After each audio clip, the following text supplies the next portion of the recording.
अपना आप ही देखते रहते थे। घर चाहे ना देखना बुरी बात नहीं, लेकिन सिर्फ अपना आप ही देखते रहना और हर वक्त देखते रहना, खुदा मुझे ऐसी खुदाई ना दे कि अपने सिवा कुछ दिखाई ना दे। ये भी कोई इतना ठीक मसला नहीं।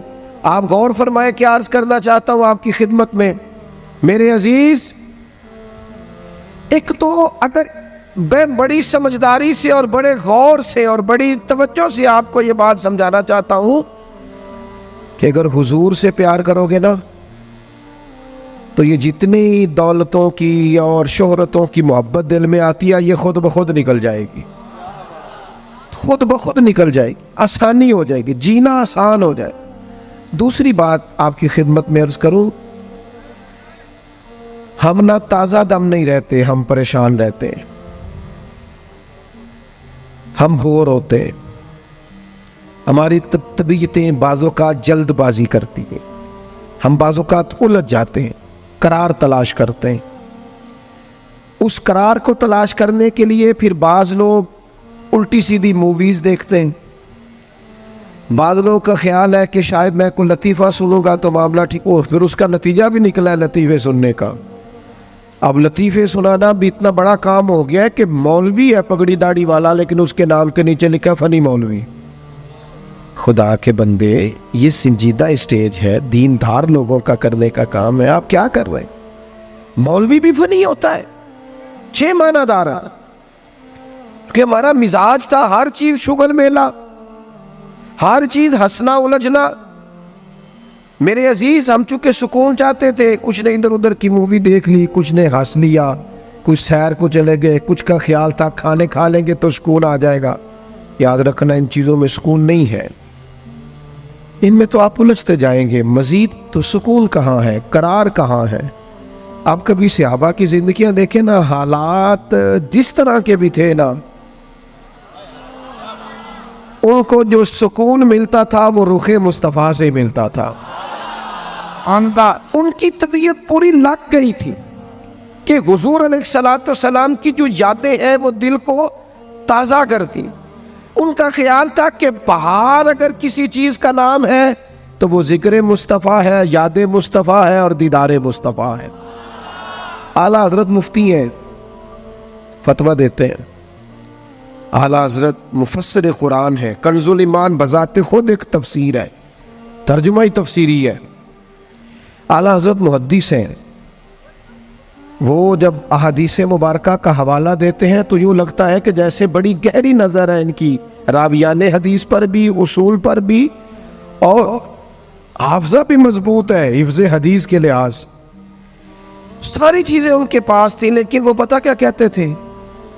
कहते थे ये जो मेरा दिल चमकदार है ना, और ये जो मेरी तबीयत हल्की फुल्की है, उसकी वजह यह है कि उनकी महक ने दिल के गुंजे खिला दिए।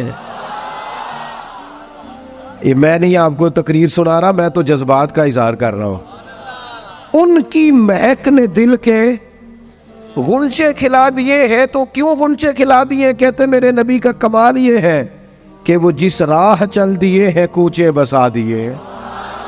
वो जिस राह भी चल दिए हैं कूचे, हुजूर पर थोड़ा गुजर जाए तो काम हो जाता है। करार, सुकून, सारे दुख मिट जाएंगे अगर दिल हुजूर से लगा लोगे, अगर मुहब्बतों का मरकज रसूल पाक को बना लोगे। आप देखें ओहद के मैदान के अंदर काफिर ने एक बड़ी अजीब साजिश की मुसलमानों को परेशान करने के लिए।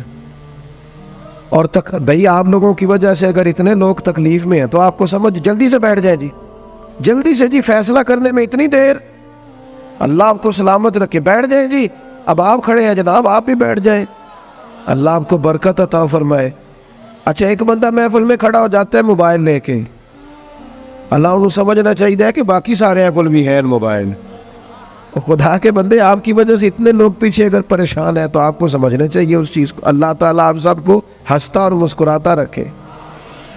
नबी पाक की ज़ात से जब आपकी कामिल वाबस्तगी हो जाएगी ना, तो हुजूर की ज़ाते वाला का प्यार, और प्यार लारों वाला नहीं होना चाहिए, खाली जल से महफिल में और माइक हाथ में आया तो इश्क का दावा तगड़ा, खाली इस तरह नहीं।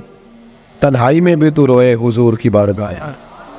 एक महफिल में मैं एक दफ़ा हाजिर था तो एक नात का बच्चा मेरे पास आया, कहने लगा जी मेरी सिफारिश कर दो, मैं भी हुजूर दी बारगाह च हाज़री लवानी है।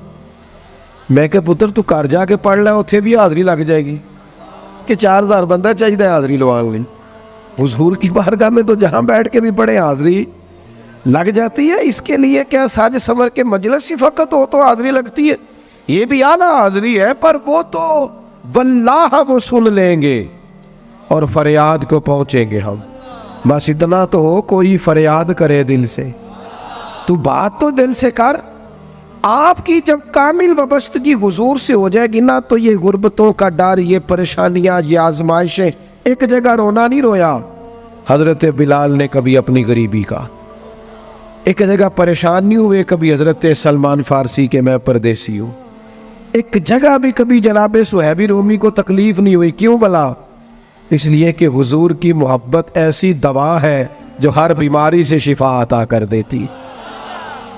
उहद के मैदान में काफिरों ने एक चाल चली थी। उनको पता था कि कौन सी बात मुसलमानों को ज्यादा परेशान कर सकती है। उन्होंने एक अफवाह फैला दी थी कि माज़अल्लाह हुजूर को शहीद कर दिया गया। उसकी वजह से शदीद परेशान हुए सहाबा, और जंग के जो नतायज बरअक्स आए उसकी बड़ी वजह यह अफवाह भी बनी। अब सहाबा बड़े परेशान थे, हुजूर शहीद हो गए। कुछ लोग ना मैदान उहद से जब वापिस आ रहे थे ना, जंग खत्म होने के बाद, एक खातून जा रही थी मैदान जंग की जानिब।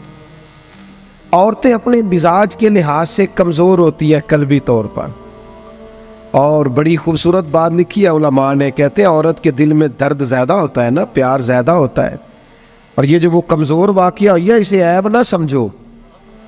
इसीलिए तो अल्लाह ने बच्चे को पालने का ज़िम्मा उसका लगाया है कि वो शफ़क़त ज़्यादा रखती है, मोहब्बत ज़्यादा रखती है, दर्द दिल ज़्यादा रखती।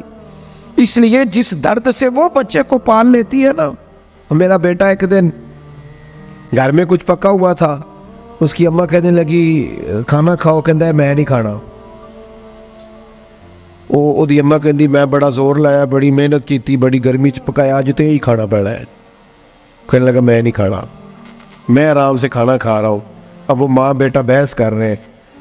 थोड़ी देर गुजर गई तो मैनू कहती तुसी क्यों नहीं बोलते? मैं क्या मैनू पता है किन्ने जीतना है, थोड़ी देर बाद खलो जाओ, मैनू पता है किन्ने जीतना है। वो बच्चा उठ के अंदर चला गया, कहने लगा मैं नहीं खाता, तुसी खाओ। वो फिर 5 मिनट लगे तो वो पकाना शुरू करता जो बच्चा कह रहा है। तो मैं क्या मैंने तो पता है ना इसका नतीजा की है, तो इस बहस में जाने की ज़रूरत है। इसलिए कि माँ औलाद के सामने हमेशा ही हार जाती है। वो औलाद के सामने जीत सकती, वो नहीं जीत सकती ना। शफकत ऐसी है। औरतें मिजाज के लिहाज से अल्लाह ताला ने नरमी दी होती, इसको ऐब ना जाना जाए, ये अल्लाह ताला ने उन्हें वदियत की है चीज़।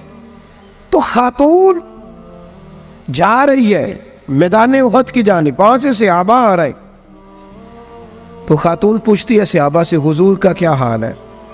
तो एक सहाबी अपने लहजे में गोया कहने लगे खबर मुश्किल है, पर तुझे सुनानी भी ज़रूरी है। इस जंग में तेरे भाई का इंतकाल हो गया है। बहन के लिए इससे बड़ी भी कोई खबर होगी कि भाई का इंतकाल हो गया? वो खातून ने ये खबर सुनी, इन्ना लिल्लाहि व इन्ना इलैहि राजिऊन पढ़ा, आगे गुजर गई। अगले सहाबी से जाके पूछती है हुजूर का क्या हाल है, और बेचैन है, दौड़ी जा रही। ये मेरी बात को समझे आप। किसी एक जगह जब आपकी मोहब्बत का गलबा होता है तो फिर बाज गम लगते ही नहीं। आपकी कैफियत ही और होती है जिंदगी गुजारने में। आगे बढ़ी, एक और सहाबी मिले, उनसे पूछती है हुजूर का क्या हाल है? तो कहने लगे मेरे पास तेरे लिए एक बड़ी सख्त खबर है, तेरे शौहर का इंतकाल हो गया। उसने थोड़ी देर के लिए खामोशी इख्तियार की, अल्लाह की रज़ा पे राज़ी रहने के कलिमात अदा की और आगे बढ़ी। एक और शख्स से सवाल, ये ज़रा सोचते जाना, ये खबरें अगर अचानक मिले, भाई चला गया है, बाप चला गया है, इसको सोचना, अपने ऊपर तारी करना, खुदा ना करे ऐसा हो। पर जब खबर मिले तो कैफियत क्या होती है। वो खातून आगे बढ़ी तो एक शख्स और मिला, पूछती है ज़रा बताओ ना हुजूर का क्या हाल है? तो कहने लगे मेरे पास तेरे लिए खबर है कि तेरे वालिद भी इस जंग में शहीद हो गए। बेटियों का तो मेका ही बाप से होता है, माँ से होता है। वालिद चले गए, थोड़ी देर के लिए गर्दन झुकी, कलिमात अदा की, और फिर वे पूछती है सियाबी से, वालिद चले गए, भाई चले गए, शौहर चले गए, मुझे बताओ कि मेरे नबी पाक का क्या हाल है। तो सियाबी कहने लगे, अल्हम्दुलिल्लाह मैं ज़ियारत करके आया हूँ, रसूल पाक बिल्कुल ठीक है।